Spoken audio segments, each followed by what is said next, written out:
Hello everyone, myself Nisha Goyal. Welcome to my YouTube channel zoology by निशा।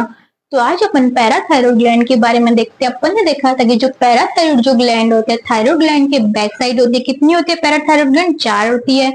और अपनी जो thyroid gland की जो 2 लोब थी, हर लोब के अंदर, ईच लोब के अंदर 2 पैराथायरॉइड ग्लैंड, तो दोनों लोब के अंदर कितनी होगी? 4 पैराथायरॉइड ग्लैंड होगी। तो देखिए, तो पैराथायरॉइड ग्लैंड जो कहाँ प्रेजेंट है? Present back side of thyroid gland, 1 pair in each lobe of thyroid gland. जो पैराथायरॉइड ग्लैंड है, जो कौन सा हार्मोन रिलीज करेगी? Parathyroid hormone. तो सीक्रेट पैराथायरॉइड हार्मोन। ये क्या करता है? पैराथायरॉइड हार्मोन ब्लड में कैल्शियम के लेवल को बढ़ाता है, इसलिए अपन क्या बोलते हैं इसको? हाइपर कैल्सेमिया। ये क्या करेगा? इंक्रीज ब्लड कैल्शियम लेवल, इसलिए अपन बोलते हैं हाइपर कैल्सेमिया। अपन ने देखा कि जो थायरॉइड ग्लैंड की जो पैराफोलिकुलर सेल्स थी, वो कौन सा हार्मोन रिलीज करे? Thyroid calcitonin. वो क्या कर रहा था? ब्लड में कैल्शियम के लेवल को घटा रहा था, ये ब्लड में कैल्शियम के लेवल को बढ़ा रहा है। तो ये क्या हुआ? थायरॉइड कैल्सिटोनिन का क्या हुआ? एंटागोनिस्ट हुआ। तो इसका बोलते हैं एंटागोनिस्ट टू थायरॉइड कैल्सिटोनिन। अब देखें कि ब्लड में कैल्शियम के लेवल को कैसे बढ़ाता है। तो ये क्या करेगा? Increase reabsorption of calcium +2 bye renal tubule. अपनी जो किडनी है या फिर अपनी जो रीनल ट्यूबुल है, उसमें से क्या करेगा? जो कैल्शियम +2 का जो रीएब्जॉर्प्शन को बढ़ा देगा, और वो कैल्शियम +2 कहाँ जाएगा? फिर अपने ब्लड के अंदर चला जाएगा। मतलब अपने यूरिन के अंदर जो कैल्शियम +2 है, वो क्या हुआ? कम सीक्रेट होगा, कैल्शियम कम सीक्रेट हुआ।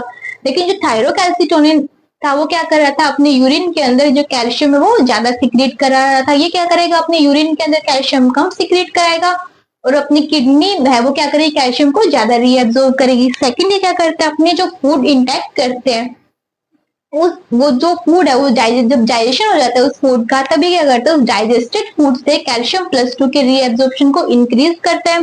तो जिससे क्या होगा? ब्लड के अंदर जो कैल्शियम +2 है वो इंक्रीज हो जाएगा।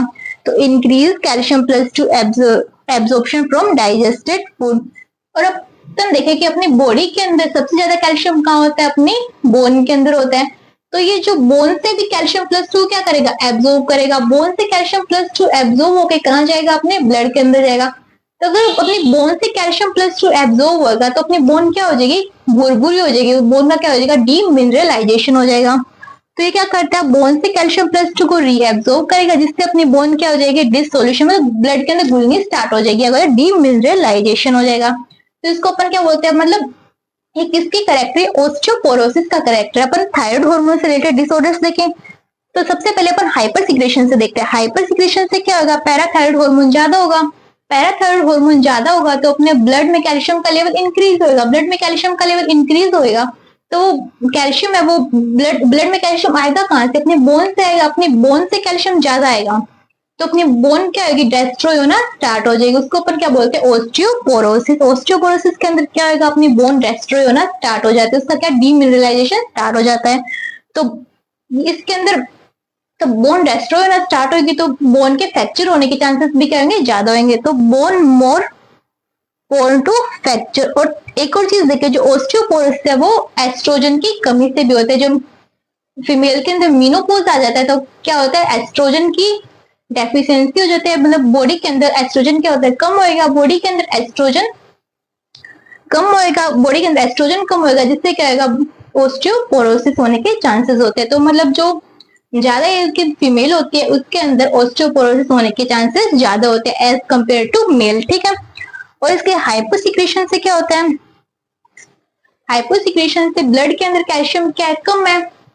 मतलब पैराथायराइड हार्मोन कम रिलीज हो रहा है, तो ब्लड के अंदर कैल्शियम कम है। ब्लड के अंदर कैल्शियम कम है, तो अपनी मसल्स के अंदर भी कैल्शियम कम है। और मसल्स की कॉन्ट्रैक्शन के लिए कैल्शियम क्या होता है? रिक्वायर होता है। और ब्लड के अंदर कैल्शियम कम, तो मसल्स के अंदर कैल्शियम कम, तो अपनी जो मसल्स कॉन्ट्रैक्शन क्या होगा? वो स्लो हो जाएगा। मसल क्या होगी? कॉन्ट्रैक्ट नहीं हो पाएगी। क्या होगा? अपनी बॉडी के अंदर, अपनी मसल्स के अंदर क्या आ जाएगी? एंटन आ जाएगी। इसको अपन क्या बोलते हैं? टिटेनी। ठीक है। तो अपन ने पैराथायराइड ग्लैंड देखी, इससे कौन सा हार्मोन रिलीज होता है, वो कैसे वर्क करता है वो भी देख लिया, और इससे रिलेटेड डिसऑर्डर भी देख लिया। ठीक है। वीडियो अच्छी लगी तो उसको लाइक करें, शेयर करें, सब्सक्राइब करें। Thank you.